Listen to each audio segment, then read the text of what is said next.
আসসালামু আলাইকুম। আমি ডাক্তার মতিউর বলছি।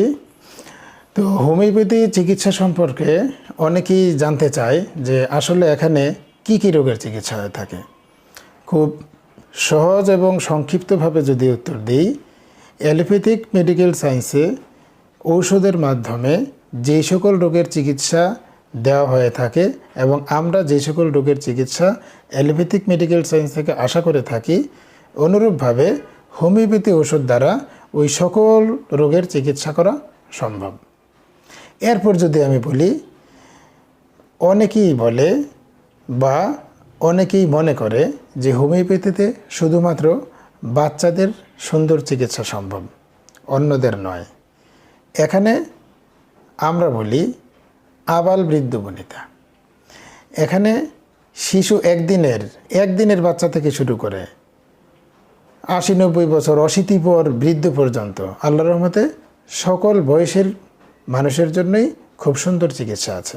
বাচ্চা বলেন, অ্যাডাল্ট বলেন, ছেলে বলেন, মেয়ে বলেন, সকলেরই খুব সুন্দর চিকিৎসা আছে। অনেকেই ধারণা করে যে এখানে শুধুমাত্র মহিলাদের মেইলি রোগেরই ভালো চিকিৎসা হয়।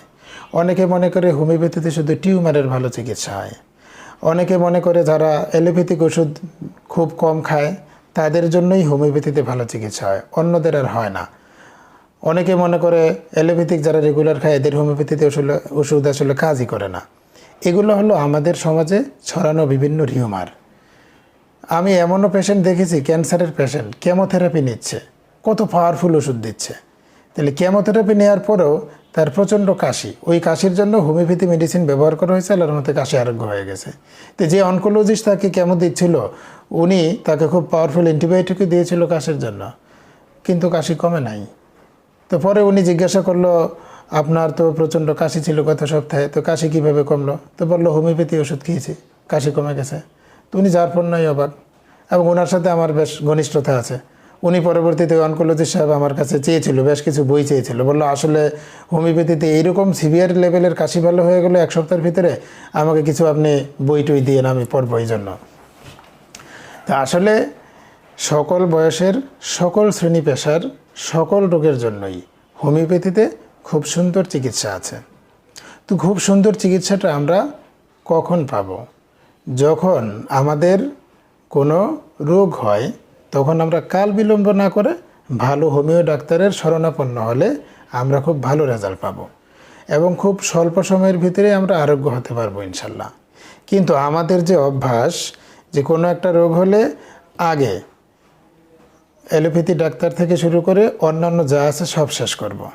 ওদিকে ভালো হলে তো হয়ে গেল, এরপর যখন ওদিকে ভালো হবে না, ঘুরতে ঘুরতে সবার শেষে আসবে হোমিওপ্যাথি। ওই যে কথায় বলে না যে যার নাই কোনো গতি সে করে হোমিওপ্যাথি, সব শেষে আসবে হোমিওপ্যাথিতে। তো সব শেষে যখন একটা রুগী আমাদের এখানে এসে চিকিৎসার দ্বারস্থ হয় তখন তার অবস্থাটা থাকে কি? তার অবস্থা একেবারেই ভঙ্গুর দশা, খুব খারাপ অবস্থা থাকে। তো এরকম একটা খারাপ অবস্থাটুকু চিকিৎসা করতে গেলে এমনিতেই অনেক সময় লেগে যায়। কিন্তু যখন রোগে নতুন মাত্র রোগ শুরু হইল, রোগ ভোগকাল শুরু হইল, সাথে সাথে চলে আসলে বললাম এত সময়ও লাগে না এবং এত পরিশ্রম হয় না, রুগীরও এত বেশি ধৈর্য ধরা লাগে না। তাহলে মূল বিষয়টা কি? যে আমরা এতটুকু আস্থা বিশ্বাস রাখতে হবে, এতটুকু বুঝতে হবে যে হোমিওপ্যাথি একটা কমপ্লিট মেডিকেল সায়েন্স। এখানে মেডিসিনের মাধ্যমে আমরা খুব সুন্দরভাবে সকল রোগের চিকিৎসাই করতে পারবো। যেগুলা বড় বড় সার্জিক্যাল বিষয়, ওগুলার চিকিৎসা আমরা ওষুধ দ্বারা দিতে পারবো না। কিন্তু অনেক বড় বড় সার্জিক্যাল বিষয় আছে যেগুলো হয়ে যায় চিকিৎসা, যেমন কিডনিতে স্টোন হয়েছে, এটার সুন্দর হোমিওপ্যাথিতে চিকিৎসা সম্ভব, কিন্তু অ্যালোপ্যাথিকে এটার সার্জারি লাগবে। এরপর অনেকের গলায় কাটা বসলে ওটার অনেকেই নাক কান গলা বিশেষজ্ঞের কাছে যায়, এটার তো খুব সুন্দর চিকিৎসা আছে। গলায় কাটা বিচ্ছে, যেই কাটাই বসুক আর যেই হারে বসুক সুন্দর চিকিৎসা আছে। টিউমার তো অ্যালোপ্যাথিকে অপারেশন করা লাগে, কিন্তু হোমিওপ্যাথিতে যত বড় টিউমার হোক আর যেখানেই হোক, শরীরের আমার বাহ্যিকভাবে দেখা যাক বা ইন্টারনাল কোনো অঙ্গ প্রত্যঙ্গে জরায়ের টিউমার হোক, ওভারির টিউমার, কিডনিতে টিউমার, পিত্তপাথরিতে হয়, সিস্ট হয়, ব্রেনে টিউমার হয়, মাথার খুলির বাইরে হয়, বিভিন্ন জায়গায় যত টিউমার আছে এগুলোর খুব সুন্দর চিকিৎসা আছে। তাহলে সকল ধরনের চিকিৎসা এখান থেকে দেওয়া সম্ভব যদি আমরা ভালো চিকিৎসকের নিকট শরণাপন্ন হই। এটাই হলো মূল মেসেজ। তো থ্যাংক ইউ, সবাই ভালো থাকবেন। আল্লাহ হাফেজ।